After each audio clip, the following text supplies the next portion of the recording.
Tell me not in mournful numbers, life is but an empty dream. For the soul is dead that slumbers, and things are not what they seem.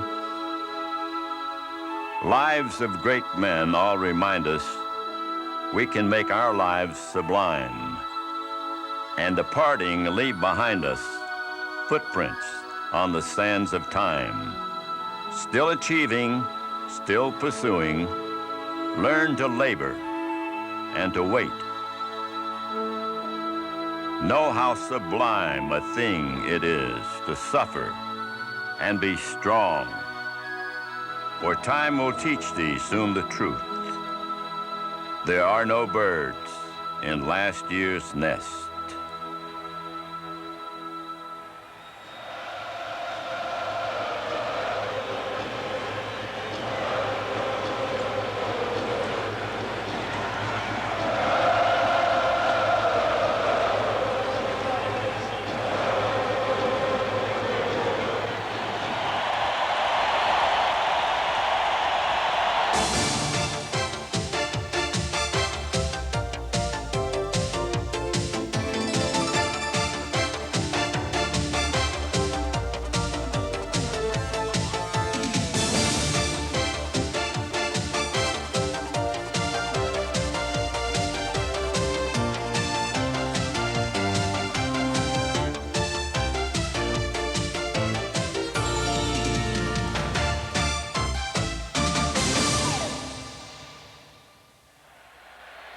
The 1991 World Series featuring the Atlanta Braves and the Minnesota Twins.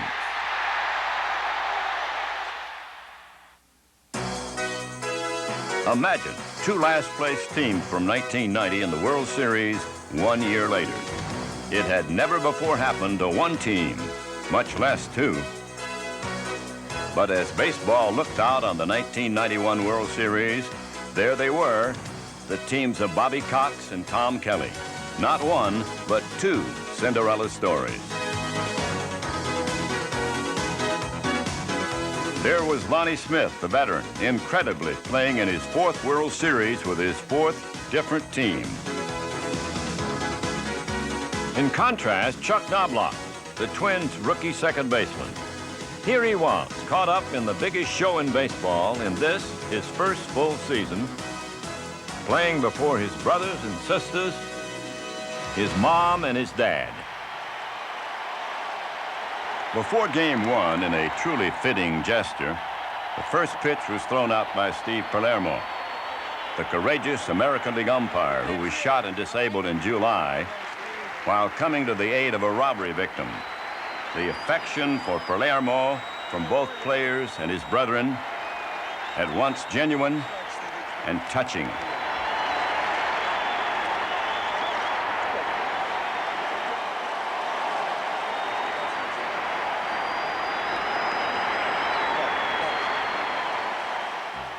There was more goodwill for the Twins' starting pitcher, Jack Morris, a former Tiger who this season came home to roost. Jack Morris grew up in Highland Park near here, watching Jim Cott, Mudcat Grant, Bob Allison, and Harmon Killebrew play for the Twins, and he dreamed of doing the same. Well, Morris also had a dream first inning in game one. 3 up, 3 down.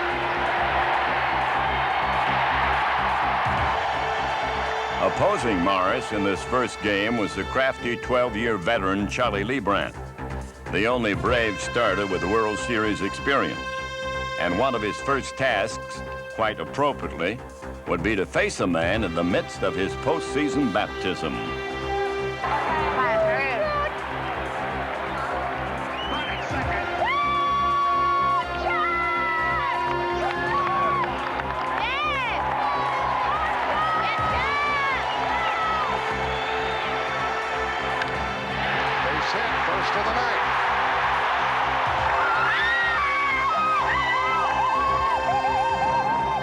But Chuck's sisters weren't just satisfied with a single. Beautiful, right out there. Steal, Chuck! There goes the runner. A strikeout, and A runner down to second base with 2 out.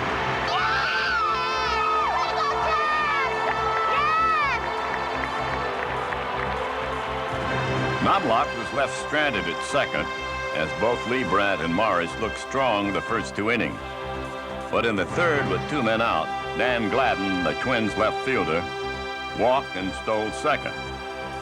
And Knobloch got another chance to do his family proud.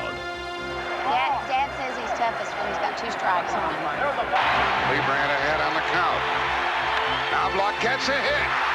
They've got to play at the plate. 1-0 Minnesota. And Knobloch is tagged out. It's something that a play that he likes to do, you know, especially with 2 outs. Now, 1 out, I might not have done it. But with 2 outs, you know, if I can get in scoring position right away or make them cut the ball like he did, then that assures us of a run. So from the Twins' standpoint and from my standpoint, and especially from TK's, that was a good play. He was hoping that I was going to do that. Thanks to Knobloch, the Twins had that all-important first run and threatened to make some more noise in the 5th. Following a double by Kent Herbeck, Scott Leyes lined a single to put runners on the corners with nobody out. In this precarious situation, the Braves' only solace was in knowing that the batter was a light-hitting Greg Gagne. Certainly not a home run threat, and certainly not thinking that way. Don't try to, you know, be a hero or anything. Just try to hit the ball in between first and second. And wasn't really thinking, you know, I want the fastball and just the break and stuff, but I just reacted to the pitch that was in, and I ended up hitting out of the park. Pretty well hit. This ball is going to go.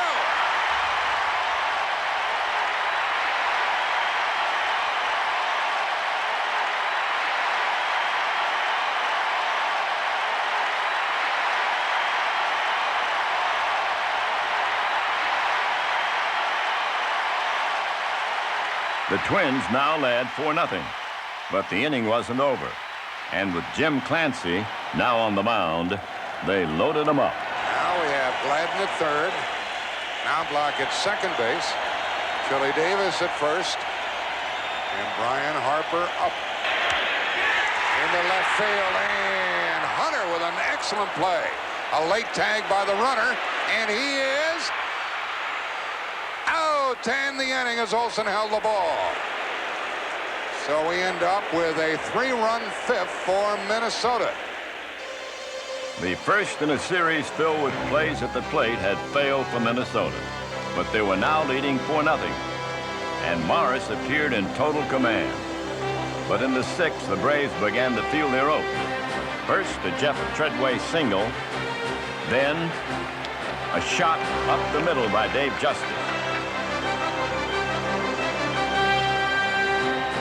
And with runners now on second and first, the Braves had a legitimate threat with Ron Gant at the plate. And that ball is a base hit and past Gladden, and Atlanta gets a run. Just like that, the Braves had brought the tying run to the plate. That's Sid Graham. He's played for Pittsburgh. Come on, strike him out. Yes. 0 for 2, twice flying to left. We could make it a 1-run game or tie it.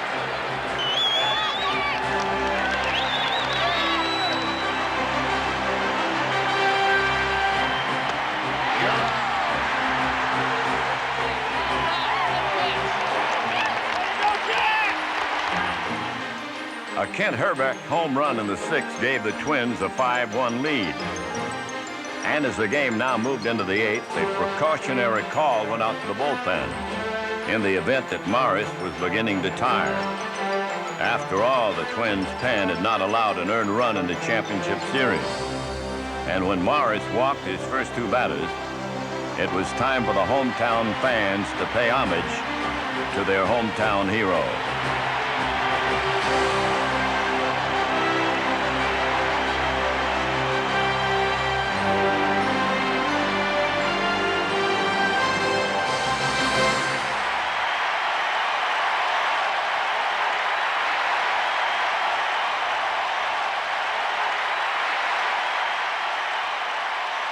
But with 2 men on and nobody out, the Braves still held the cards. They trailed by 4, but had the dangerous Terry Pendleton at the plate. It was the most crucial situation for Mark Guthrie. And it was time for our old friend Knobloch to re-enter the picture. Braves trailing 5-1, and a hard hit ball to Knobloch. They get 1, 2. Yes, Chuck! Way to go, Chuck!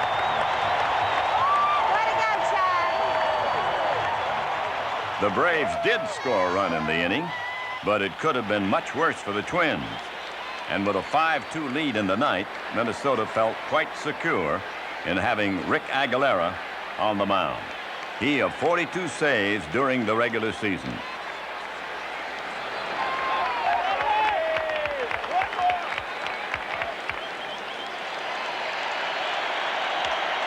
That ball into left for Glenn. And the Twins have won the first game 5-2.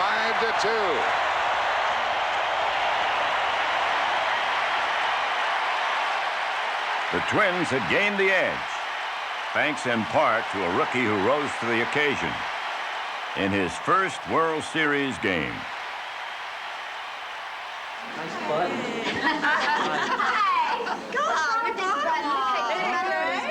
Where's that? You don't like our button? Really? It's a bootleg picture. Where's that picture from? You don't remember taking it? Congratulations. On what? Good game. Tomorrow's a new day. I'll see you guys later. All right, way to go. A new cast of characters took center stage for Game 2. 16-game winner Kevin Tapani would start for the Twins. And Tom Glavine, one of the 2 20-game winners in the National League, was set to go for the Braves. After Atlanta failed in the top of the first, the Twins were recipients of some injustice in the outfield.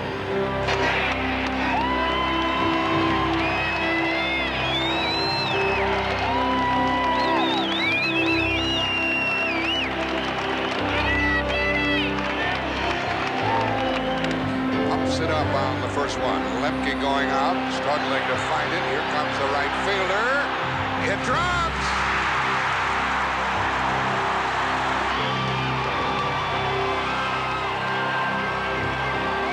Talked about the roof before this series began, but I do not believe either player had a problem with the roof.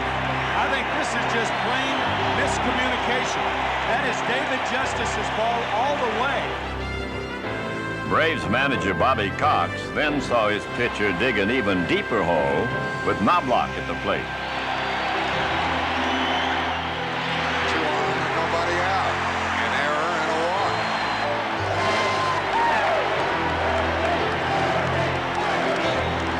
One thing that Glavine has going for him in a situation like this, Puckett led all major leaguers in hitting into double play ball 27 times. That's a lot. And Glavine throws a lot of sinkers and a lot of ground balls. He hopes it's at somebody. Runners are going. And a ground ball to Pendleton. Steps on third, bounces it to first, 2 out. We thought we were out of the inning. I said, golly, we picked him up real good here. Terry made a great play on a hit and run off of Puckett's bat, but we forgot about Chili Davis. After a decade in the major leagues, this was the first World Series for Davis. And as he soon discovered, good things come to those who wait. Come on, Chili. Chili Davis launches one. 2-0, Minnesota.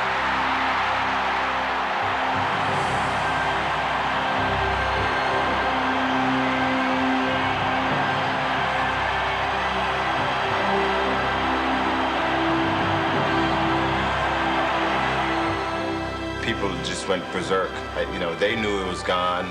I knew I hit the ball well. I think Glavine knew I hit it well. And when I got to first base and Brian Hunter ran into the fence in left field and the ball went over the fence, it was so loud in there. I never experienced anything like that. And the curtain call was something I'd never experienced before. It was exceptional. I felt chills going through me.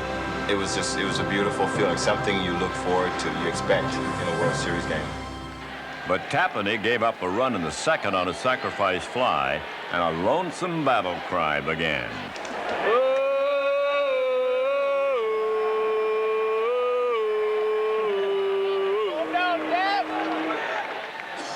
And with one out in the third, Lonnie Smith sought to answer the cry with some action. Off the glove of Leyes, probably an error, and Lonnie Smith runs the bases with one out. But then came one of the more controversial plays in the entire series. Ron Gant was at the plate, and a single would put the runners at the corners with 2 men out. Or so it seemed.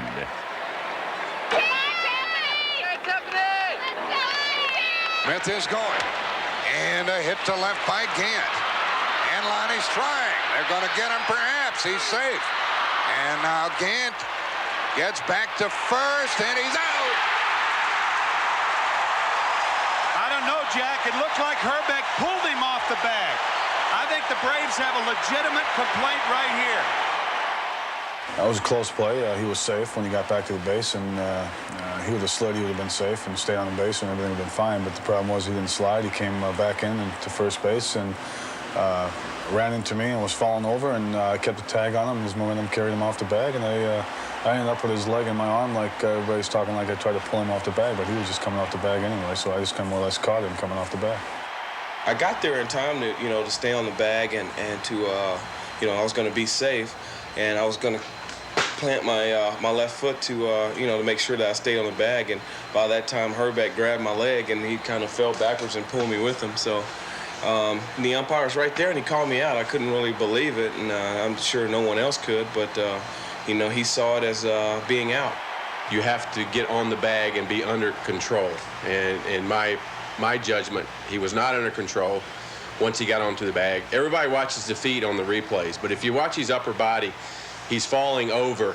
And in my judgment, his momentum after he hit the bag carried him on off. The Braves did tie the game with a sacrifice fly in the fifth, and the anticipated pitchers' duel was on.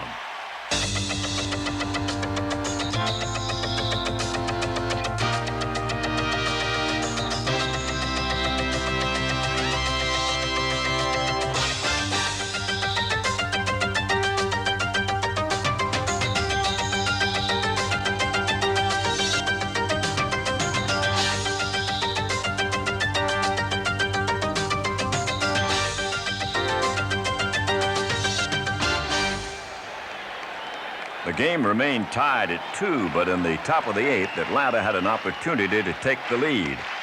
With runners on first and third and one out, Gant needed only to hit the ball anywhere, but straight up. Pops it up, foul. And there is a play. Now with 2 out, Justice was looking to atone for his first inning faux pas. Come on, Justice. You gotta get it out, buddy. 2 outs. Come on, get it. This is the most noise from this crowd all night. Into left for Gladden. He's right there. Inning's over.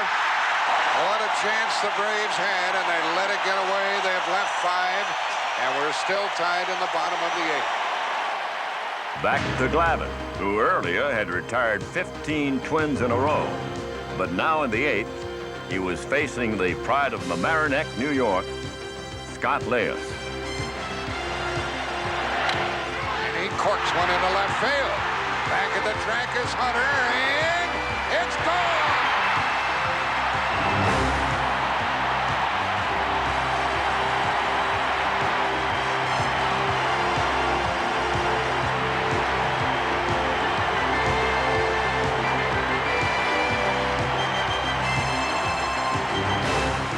Trailing now 3-2 in the 9th, the Braves were headed for a 2-0 deficit. For with Aguilera on the mound, absolutely no one was whistling Dixie.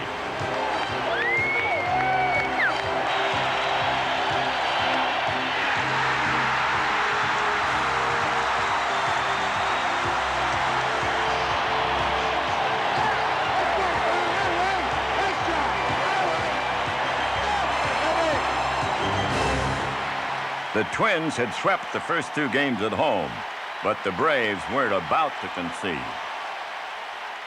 Well, if they're going to win it, they'll have to come back here and do it. I'll tell you that much. Fortunately, we're going home, and it's nice to be here in Minnesota, my hometown, but I'm ready to leave.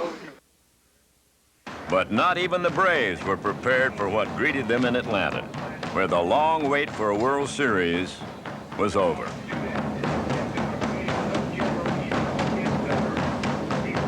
Everyone, it seemed, was enraptured by the Braves. It's the chopping tour of 91. Tomahawk and I'm sure is fun. The finishing touches were in place in a city overcome with excitement, which, as Game 3 approached, grew deafening.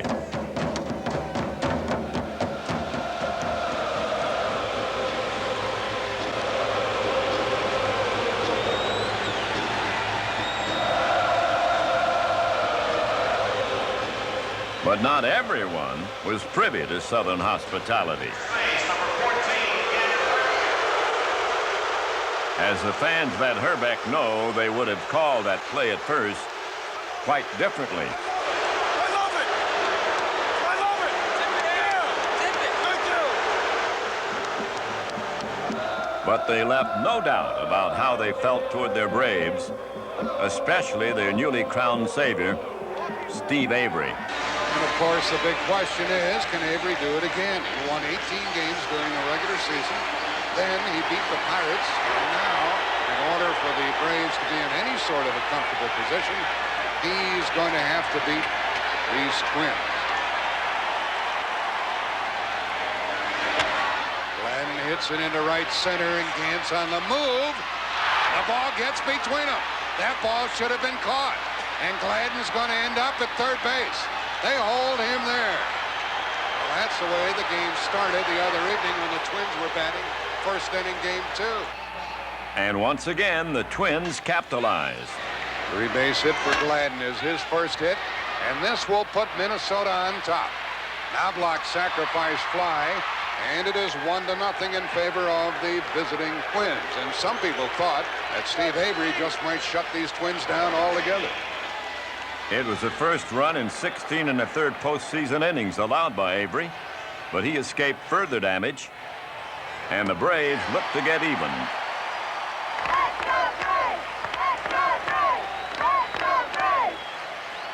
In the second, Twin starter Scott Erickson found himself with 2 on and 2 out. Olson walked. He's at second. Mark Lemke got the first Atlanta hit. He's at first. Breaking ball. Base hit. We are tied. And the runners end up at second and third.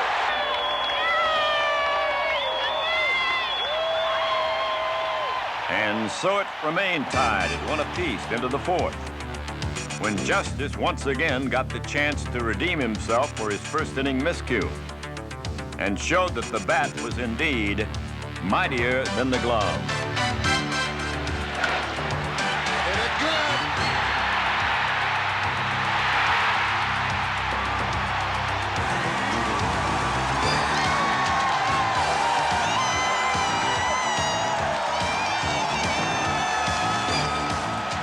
On to the bottom of the fifth, where Lonnie Smith's image was further enhanced with 1 man out, and the base is empty. To the top of the batting order. Lonnie Smith has struck out and fouled out to right. Lonnie Smith hits it well. There's another run for Atlanta.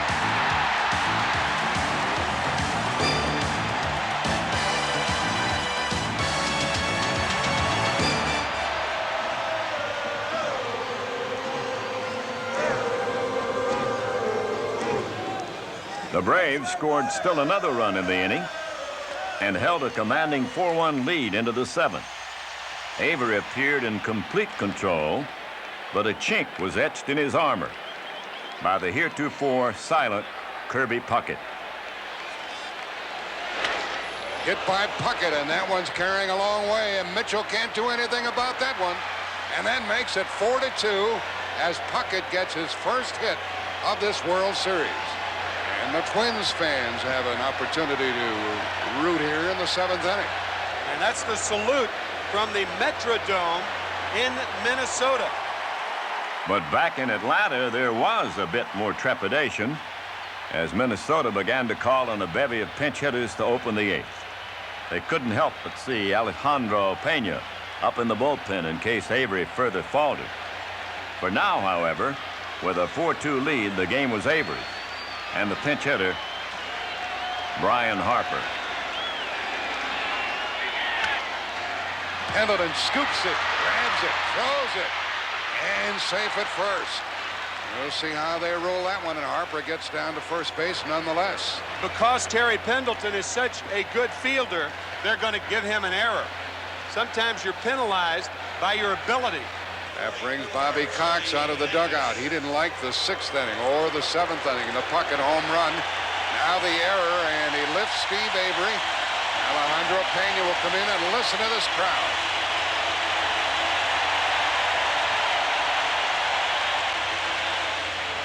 Your attention, please, for Minnesota. Batting 11 for 11 in save opportunities during the season. 3 saves during the NLCS, plus a 2-0 record. And Chili Davis, when they faced each other in the National League, was 3 for 10 against Pena. Burn him, Jalapeno, burn him! Come on! Top of the 8th inning. Tying run at the plate. Into left field. Mitchell back. How far is this going? We are tied on a pinch home run by Chili Davis. An error and a home run and a 4-4 game. Jalapeno, you'll be burning him down! But the danger hadn't passed, for with just 1 out, the Twins put runners on the corner. But Olsen staved off further damage with a scoop. Okay, Pena, smoking now, man. Let's go. Let's go, Pena. In the dirt, and Olsen saved a run. Lucky Greg Olson's good. That was a great catch, wasn't it? Yeah. What'll it be? Will Puckett snap the tie? Can Pena get the strikeout or the double play? Got him! Big strikeout, 2 out.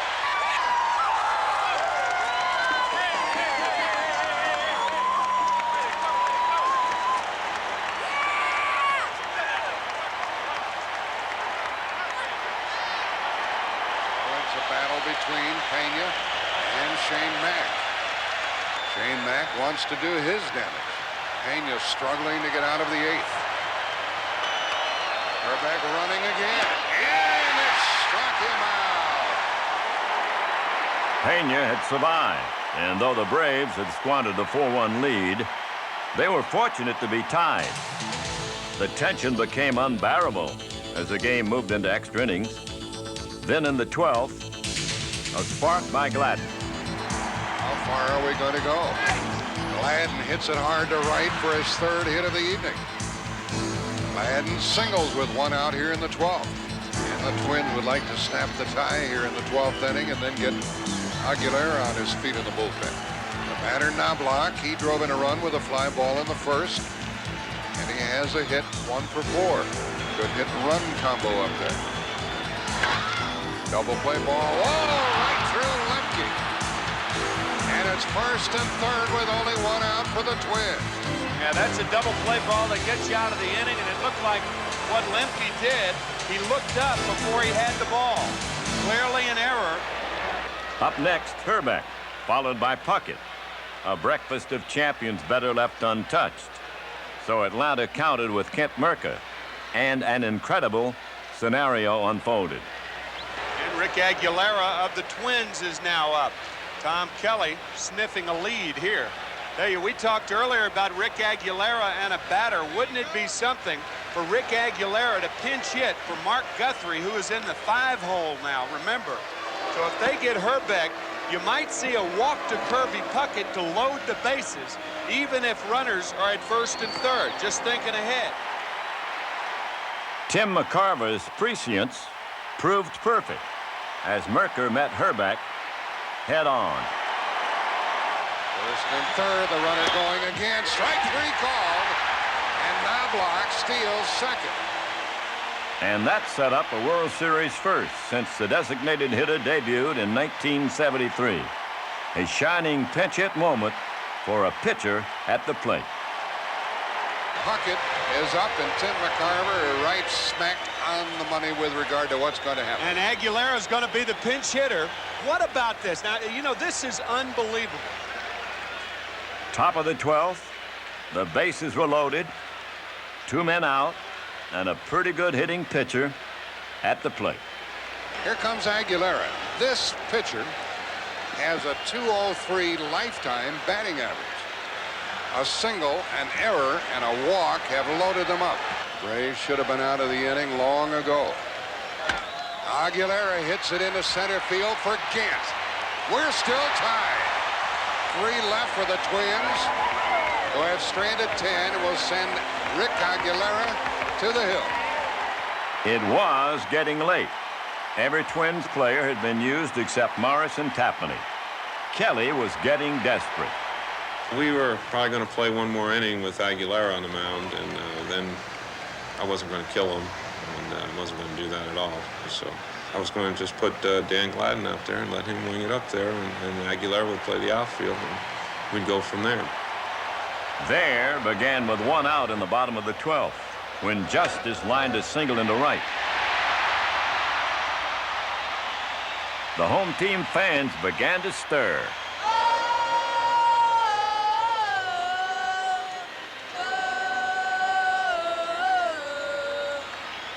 Cox, too, was running out of options and elected to play it aggressive. 7th pitcher of the night for the Twins is out on the hill. Runner going. Ball 1 and a stolen base, and the winning run's in scoring position.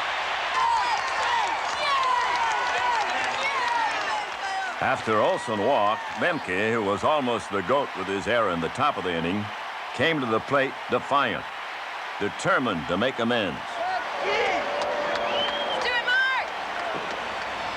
Lemke hits it into left field. Here comes Justice. Save! And Atlanta wins it.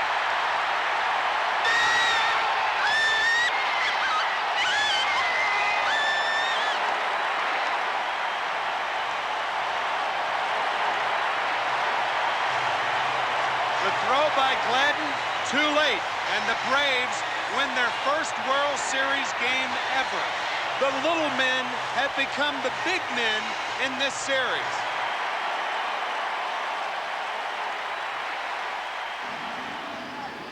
And so the Braves had made their mark by winning their first World Series game. And a southern city so used to an early winter found itself in the throes of hysteria.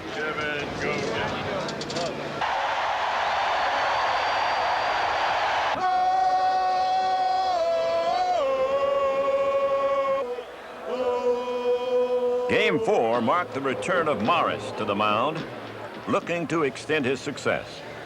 His counterpart, John Smoltz, who was a boy growing up in Michigan, idolized Morris. And for extra incentive, he had his dad on hand, watching his boy play ball. Come on, Johnny babe! Hey, thanks, eh? Keep me calm. All right, let's do it. Get that first one. But 'twas the Twins who got the first one in the second inning as Brian Harper doubled. And with 1 out, Mike Pagliarulo proved once again that you don't have to hit them hard. Just hit them where they ain't. In the short left, Belliard can't get it, and the run is going to be in time, and it's 1-0 Twins. A little blooper into left. What a bleeder. What a fungo hit. Just a little fungo hit. Oh, well. That's a cheapie. All right, suck it up, John. Got a cheapie. That's all right, baby. When they score first, we win. Come on now. With Pagliarulo now on second, it was time to put idolatry on the back burner. This has got to be a thrill, man. Face your hero. Number 47, the pitcher, Jack Morris. Come on, Johnny, get Jack right away. Oh, man, this is great. This is great. Get that Detroit Tiger, babe. Come on. Get him. This is it, Johnny, baby. Come on now. Yeah! Way to go, baby! All right, let's get that run back. Come on, Braves. As the game moved into the third, the Atlanta fans grew restless. Come on, hit the ball. So with 2 men out, Terry Pendleton responded. Pendleton hits it very well, and it carries out into right center. Tied.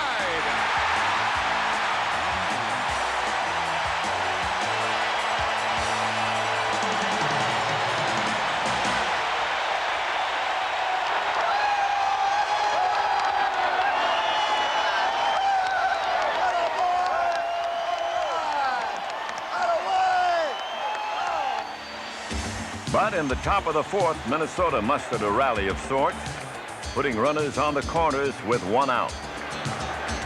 Runner at third is Shane Bank. Reached on a fielder's choice. Pagliarulo's 2 for 2. 1 out. The batter, Gagne. With the pitcher coming up next, squeeze situation right here. That was the first thing from my mind, and my game plan was just to try to strike him out because the pitcher was coming up next. Greg Gagne was having trouble with the slider hitting, so we went with the slider, and it happened to be low and away, and that was a real tough pitch to bunt. Squeeze play, and they missed it. They've got Mick, and he's out. The other runner down to second. Yeah! Way to go, Greg. Way to go, Gregory. The unsuccessful suicide gave the Braves new life, but they were once again done in by a fundamental mistake in the fifth. With Lonnie Smith on second and nobody out. Pendleton drills one to deep center. Lonnie Smith is going to head for third. Nobody out. They're sending him home. A late throw by Knobloch and out. Harper held the ball. Pendleton ends up at third. That was a terrible base running play by Lonnie Smith. You don't tag up on a ball hit deep over the outfielder's head. You go a third of the way. Well, my first instinct was to go a third of the way to halfway, just in case the ball fell in. I took a look at the ball as well as Kirby Puckett, the center fielder, and it appeared that he was going to catch the ball. It looked like Puck was going to catch the ball, and I'm sure that's what Lonnie Smith thought, that he was going to catch the ball, so he went back to tag up, which is a good base running play to get to third base with 1 out, but all of a sudden the ball just kind of took off and went over Puck's head. And once I saw that he didn't catch it, I tried to turn on whatever speed I had left and had hopes of scoring on the play. I knew it was going to be close. I was concentrating, trying to get the ball, and as soon as I got the ball into my glove and also in my bare hand and to hold onto it real tight, I looked up and Lonnie Smith was right in my face. So I knew I had no shot at going under him, and there was no chance of going around him. So my only recourse was to try to go through him. He just nailed me. I mean, it was just a perfect hit. I don't particularly like to see that type of play, only when it's absolutely necessary. When the dust had settled, Pendleton was on third, but the Braves ran into Harper once again. Here comes the runner trying to score. He is out. Pendleton is tagged out on another great play by Brian Harper. What are we doing? That ball was not anywhere.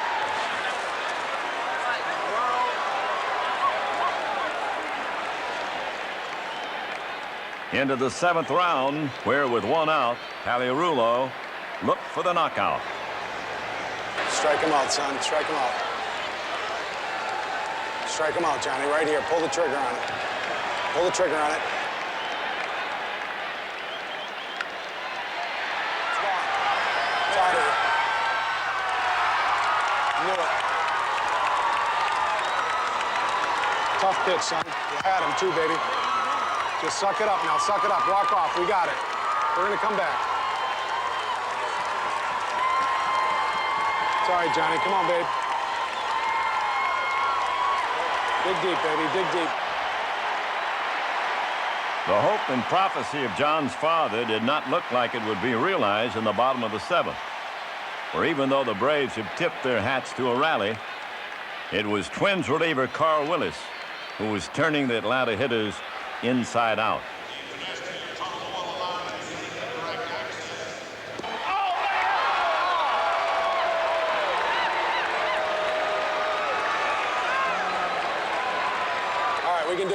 outs. You can do it.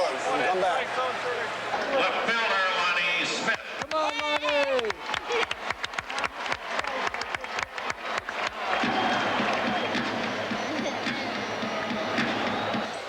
But with 2 out, Lonnie showed there was still some chop left in the wood. Here's Lonnie hitting one a ton to tie it.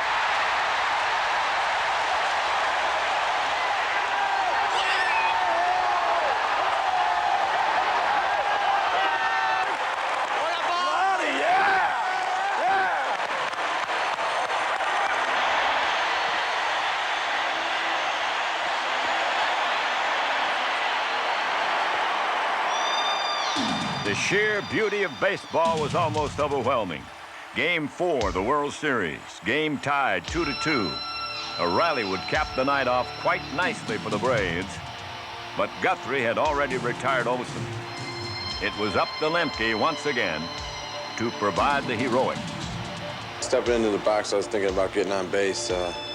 First pitch he threw me, I swung at, and it was a good pitch to hit. One deep into left center field. That's being chased at the wall and up again. He's going to end up at third with 1 out. I said I'm gonna take a chance here and I'm gonna make them throw me out, you know. And those are the type of things you got to do. I think sometimes you got to let it go and play aggressive. And I felt in that situation, you know, I'll try to capitalize on something.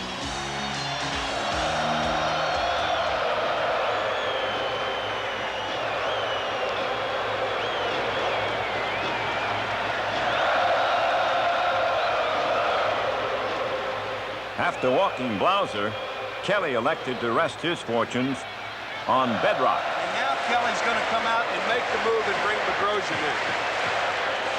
Bedrosian will pitch to either Cabrera or another pinch hitter. Well, now Bedrosian is in the game. Tight spot for the Twins.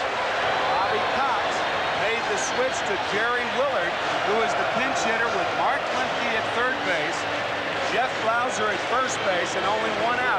Long fly ball, the game is over. See how shallow the outfielders are? This fella has played at Bend, the Peninsula, Reading, Oklahoma, Charleston, Cleveland, Maine, Tacoma, Birmingham, Vancouver, the White Sox, and he's had only 14 at-bats this year.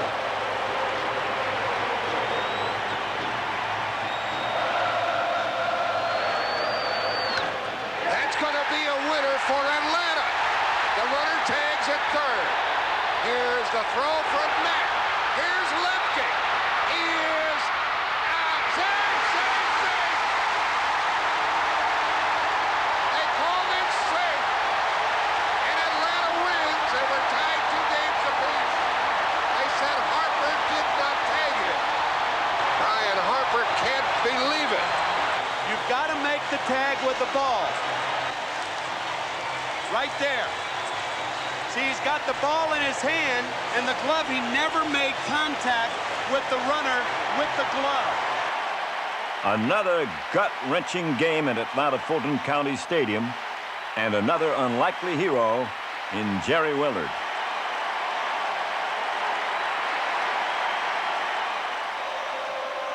You couldn't blame the fans for being a bit off-kilter as the final game in Atlanta got underway. The Braves called on Tom Glavine to pitch the pivotal 5th game, and with a sense of deja vu, he found himself once again facing Kevin Tapani, who had pitched 8 solid innings to win Game 2. In the early going of this game, Tapani and Glavine once again dominated. But in the bottom of the 4th, Gant broke through Tapani's veneer and set the stage for some Southern justice.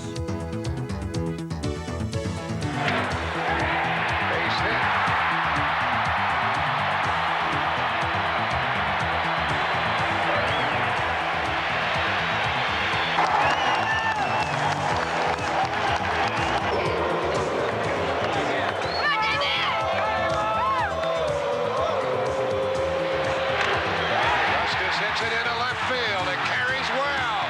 And it is gone.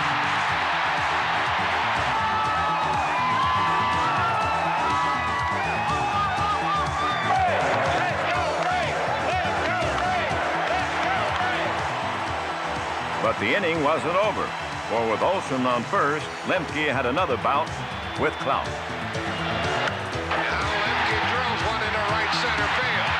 Did he do it? Off the wall. The run will score. Lemke going for third. He makes it.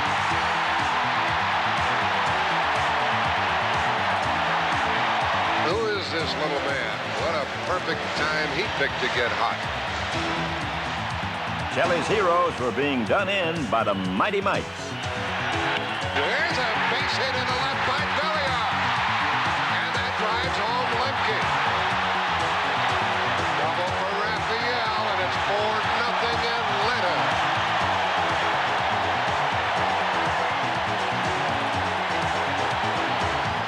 The Twins could sense this one getting out of hand. As the Braves scored another in the fifth, Kelly dug deeper into his bullpen in the seventh, calling on David West. But all he did was put a Mr. October postscript on the storied World Series career of Smith. Ronnie hits it high, hits it deep. There she goes.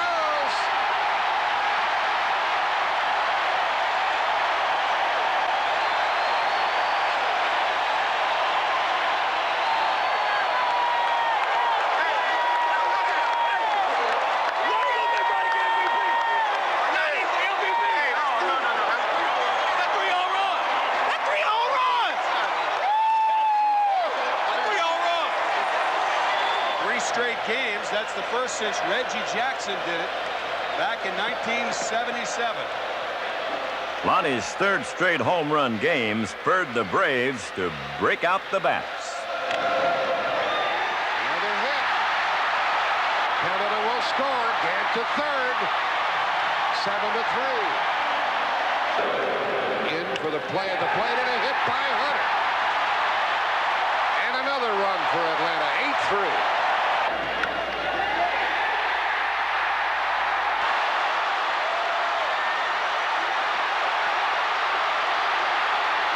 Another triple.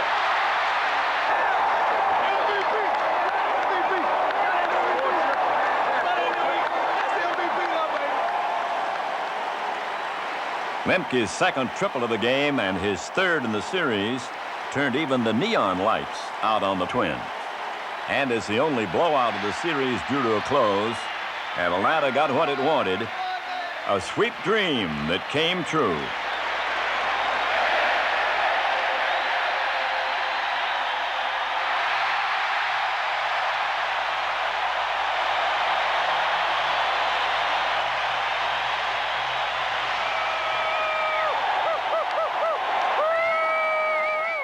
Three straight in Atlanta wasn't the end of the series, but it wasn't peanuts either.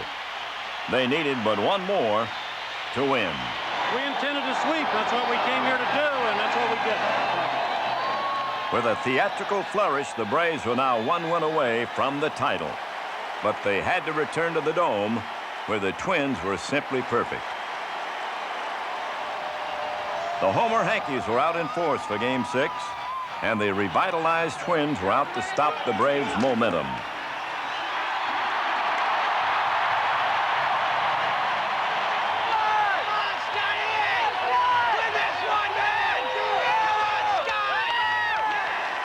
But which Erickson would show up? The 20-game winner during the regular season, or the somewhat shaky postseason pitcher? And what about Avery? Would he start another scoreless streak? Or was he ready to wilt from the pressure in the inning? Well, in the bottom of the first, Knobloch offered up an indication. Base hit for Knobloch. Knobloch now 7 for 18 in the World Series. Kirby! Kirby! Kirby! Kirby! Kirby! The batter is Kirby Puckett. He's been cold, cold, cold. 3 out of 18.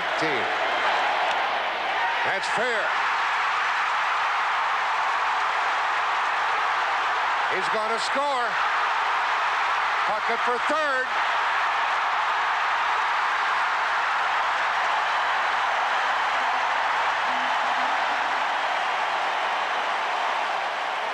Avery got the second out, holding Puckett at third, but somebody was due. Well, of all people, who's up there now for the Twins? Shane Mack. 0 for 15 in the series. 0 for his last 2 at-bats against Toronto in the championship series, so he's 0 for his last 17. There's a hit. 2-0, Minnesota.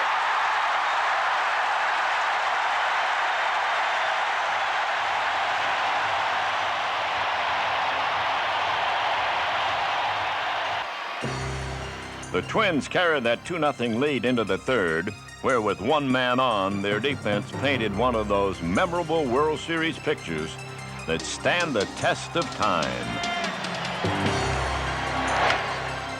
He corks it to left center and chased by Puckett. He caught it.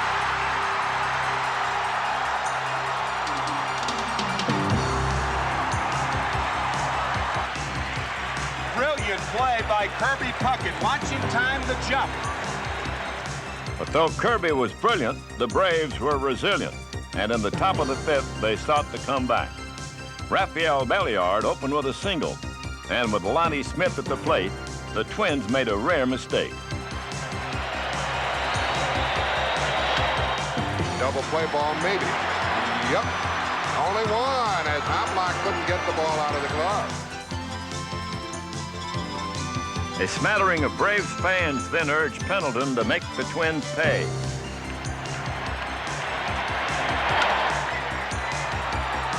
Puckett chases it to the track. It might go. We're tied.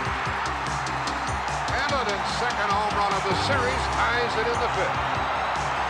That's what happens when you fail to make the double play.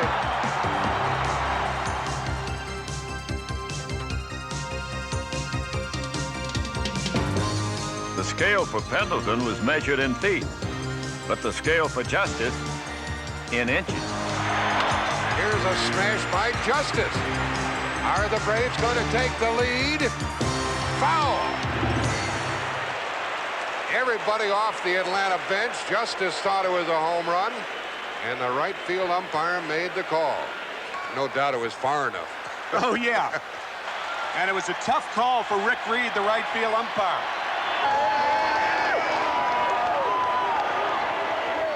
The Twins eventually reclaimed the lead on Puckett's sacrifice fly, but this wasn't one of the all-time great World Series for nothing. And in the seventh, the Braves got to Erickson.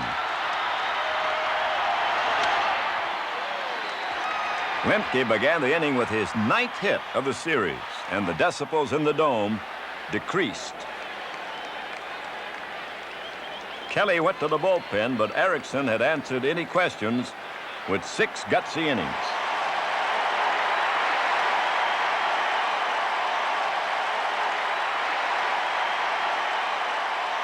Now it was Guthrie's turn to stem the tide, but a wild pitch and a walk had opened up a can of worms. Single and a walk in the inning. Lemke down at second. Lonnie Smith at first. 1 out. 1-run lead for the Twins in the 7th, and Pendleton, who's had 2 hits, is up. And it's up to Knobloch. Bases loaded. And an infield hit for Pendleton, his 3rd of the night, loads the bases for the big Atlanta hitter, Ron Gant. Out went Guthrie. In came Willis. The World Series might be on the line right here. The deep short. Tying run scores.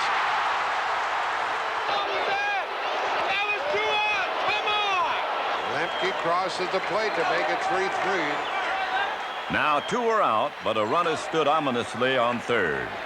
It was indeed hanky biting time as Justice sought to give Atlanta the lead.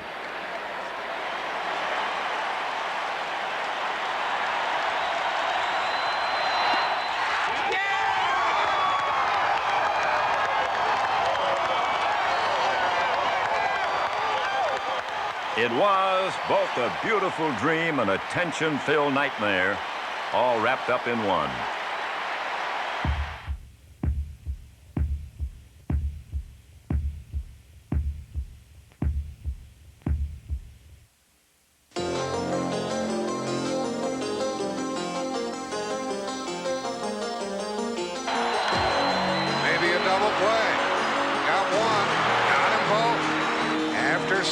we're tied 3-3.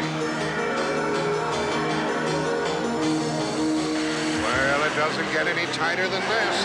3-3 into the bottom of the 8th inning. Hunter sends us into the 9th inning, still tied 3 apiece.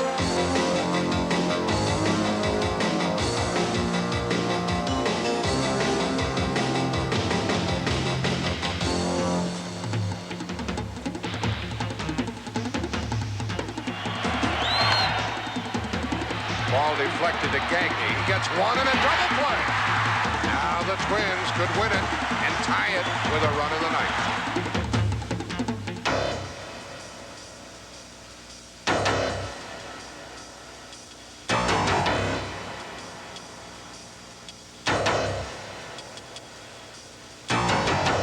Harper to short to Blauser. He got him, and we go into the 10th inning.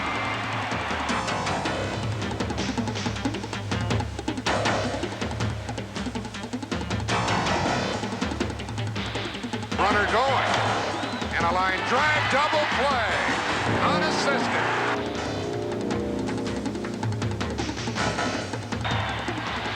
Blauser gets him and sends us into the 11th inning.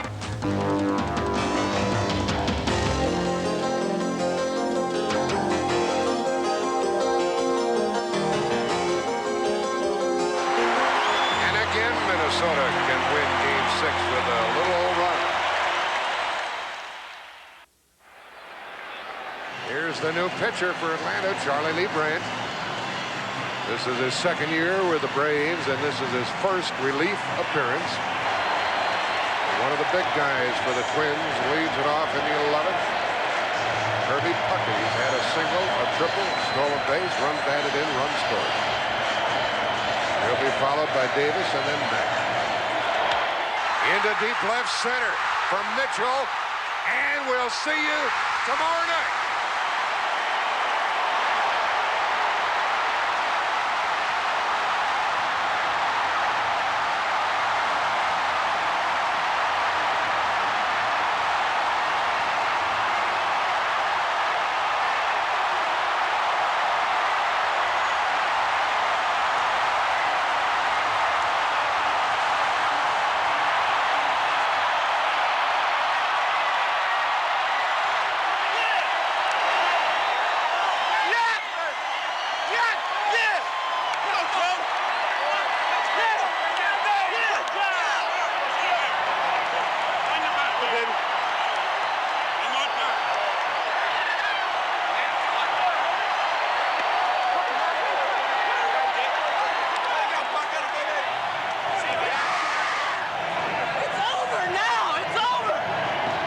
Somebody's got a storybook, see? There's a book, and it's on page chapter 6 is over, and now you turn to chapter 7. It's a storybook World Series. What's going to happen tomorrow in Game 7, chapter 7? Oh, my God, I can't wait. It's going to be something. Can you imagine this going on like this? Unbelievable. The fabled Game 7 of the World Series and a rematch of the Game 4 starters. Here's the starting pitcher for Atlanta, number 29, John Schmaltz. Warming up for the Twins, number 47, Jack Morris. The recognition that this was one of the truly great World Series was not lost on the players, who acknowledged from the start that everyone had won. And to nobody's surprise, a taut, nerve-wracking pitching duel commenced.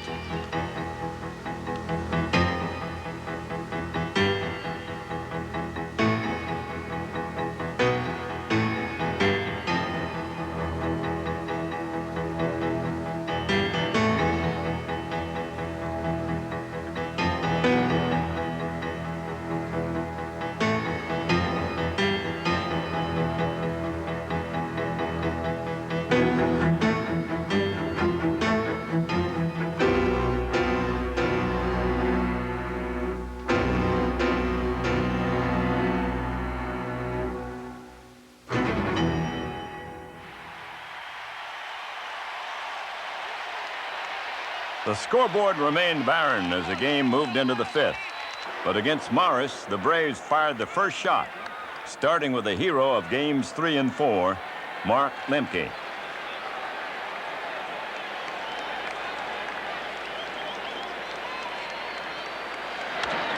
And another hit for the little guy. That is number 10 for Lemke. It is a guarantee that Belliard will be bunting on the first pitch. Belliard had been quietly exceptional throughout the series. And in a game like this, one run could make all the difference.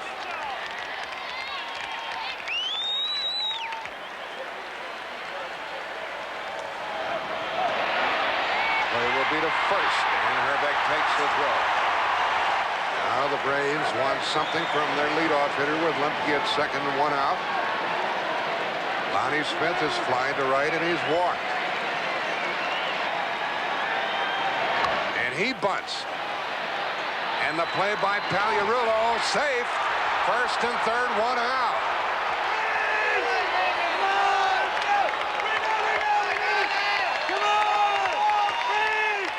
So Lonnie Smith says to Terry Pendleton, you do it. Of course, it's easier for Pendleton to do it because now there's a runner at third and still only 1 out.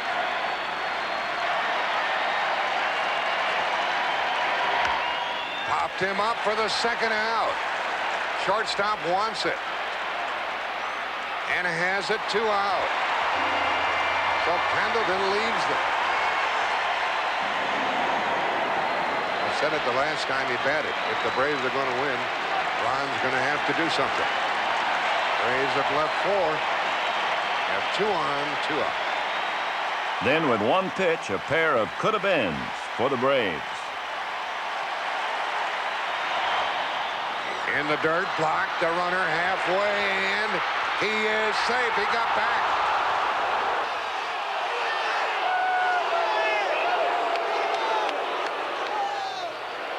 One more look at Mike Pagliarulo, the third baseman. Lemke halfway, and he tries to get back. Look at the right knee of Pagliarulo. He drops down, but Lemke is clearly back in there. Good call. First and third, 2 out, 3 and 2. Lonnie Smith will go. Runner going. Strike. Well, I made a good pitch on him in a critical situation with the guy at the plate that I respect a tremendous amount. I threw a pretty good fastball and got him froze. And it was just, you know, sometimes you just have to show your emotions, let them go, and I did that at that point. On to the bottom of the 6th, where this time it was the Twins' turn. Puckett drew a walk, and after Herbeck flied out to Gant, the spotlight was on Chile.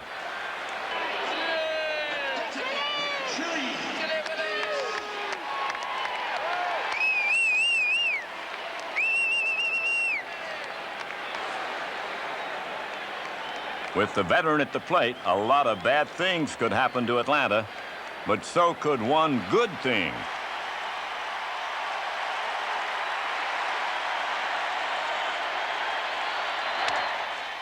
To Bream, throws to second, gets one, and gets the return. Folks, this game is going to be decided late. And so the stage was set for the incredible 8th inning of the 7th game, perhaps the most nail-biting complete inning in the history of the World Series.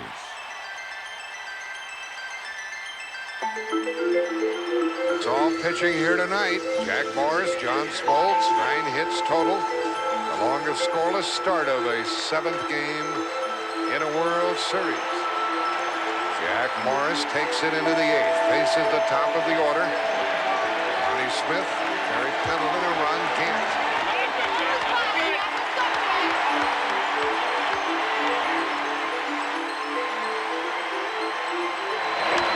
That's going to drop, I think it does. And that's the second hit of the night for Lonnie.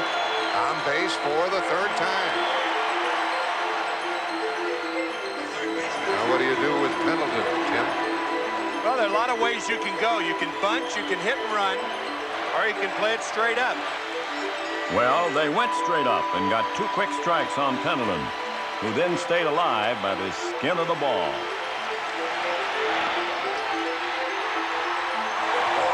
in the dirt, says the third base umpire, Terry Tatum. And Pendleton's still alive on the foul tip. So he foul tipped it, then the ball went in the dirt, and then it skipped into Harper's mitt. With another swing at his disposal, Pendleton sought to make the most of it.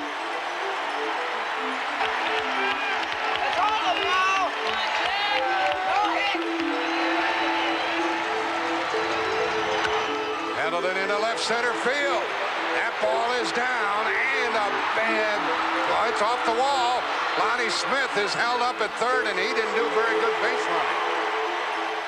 Well, that's what we were told, but it's possible that Smith simply lost the ball. It was a hit and run, or maybe he fell for the decoy by Knobloch and Gagne at second. The fact was, he didn't get thrown out at home. And with runners on second and third with nobody out, you had to think that somebody, anybody, would get him across the plate.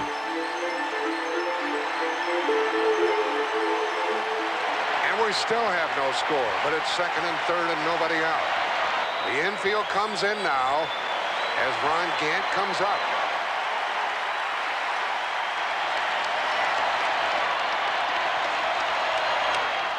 Little roller, and they'll get an out without a run scored. They got Gant again. He's 0 for 4.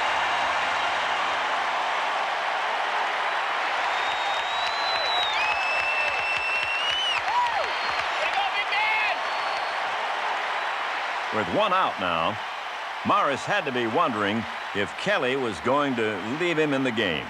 At first, Brian Harper came to the mound, and I looked at Brian and said, "He can't be taking me out right now, can he?" He says, no, I don't think so.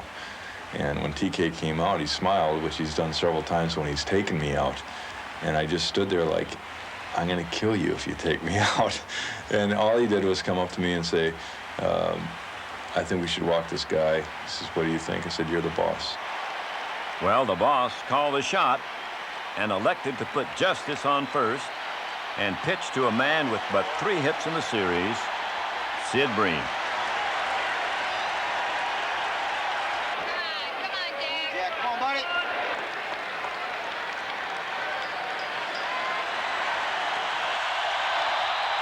And the play is to home. Out there. Out there.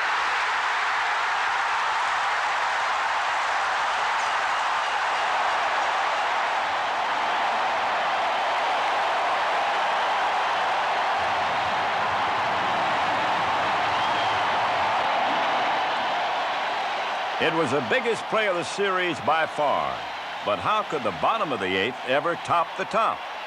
Well, it began when pinch hitter Randy Bush opened the inning against Smokes.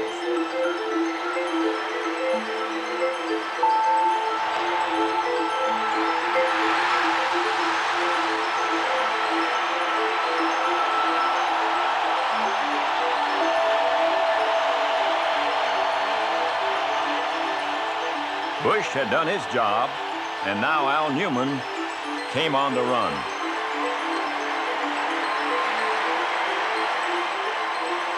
Gladden popped out after failing to sacrifice, so with 1 man out, the pressure returned to Knobloch. About this young Atlanta hurler.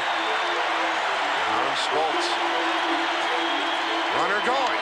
Base hit. First and third, 1 out. And who's up? Puckett.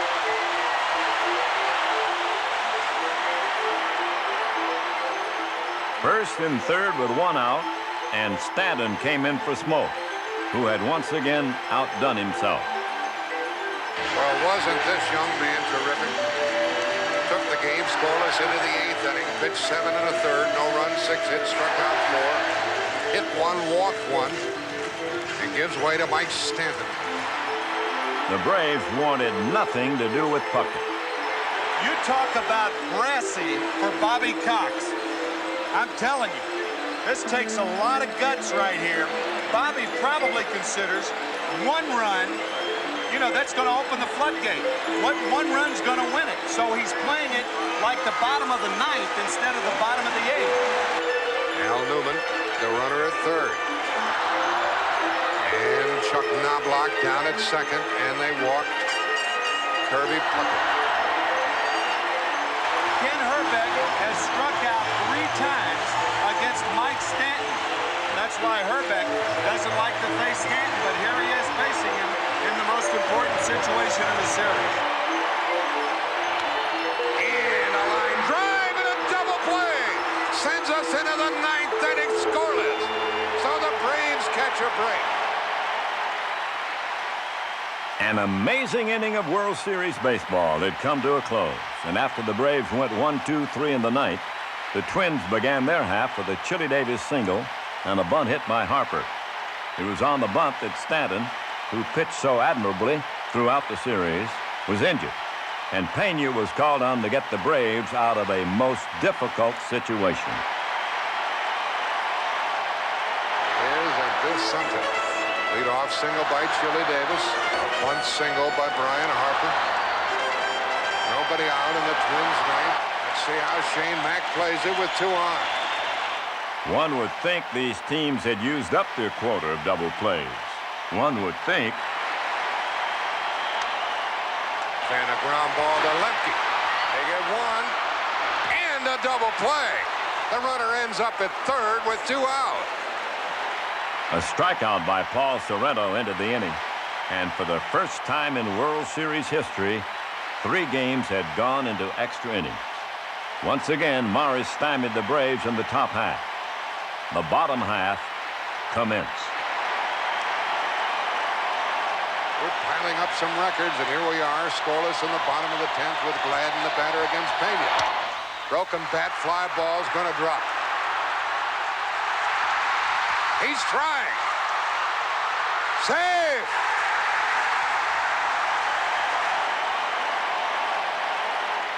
A broken bat looper and a decision by Gladden right out of the box had put him on second. Now the strategy was to get him to third. What followed was perhaps the most underrated play of the series, performed to perfection by Knobloch, the rookie.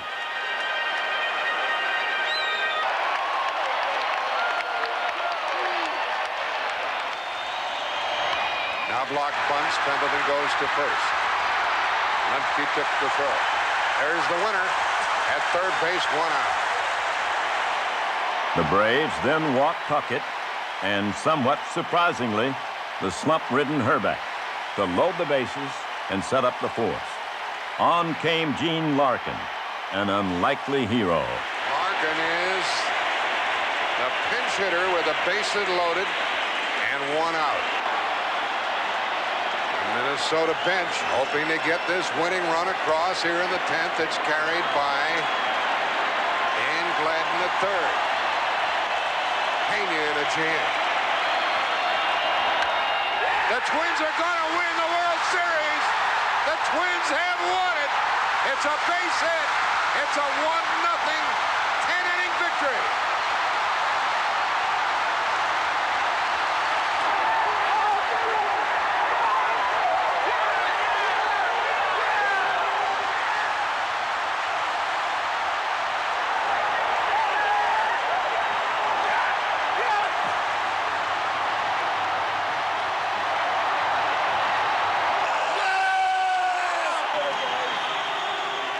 For Morris, the Most Valuable Player award, and richly deserved. For both the Minnesota Twins and the Atlanta Braves, the end to a glorious 1-year journey from last place to a World Series that was simply the best. We knew it was 1 in a million. It was such a long shot, but somehow we got here together. And who knows what will happen? Anything can happen. Anything can happen. Anything. If we keep getting better, and we keep on believing. When you put your heart in it, it can take you anywhere. Who's to say that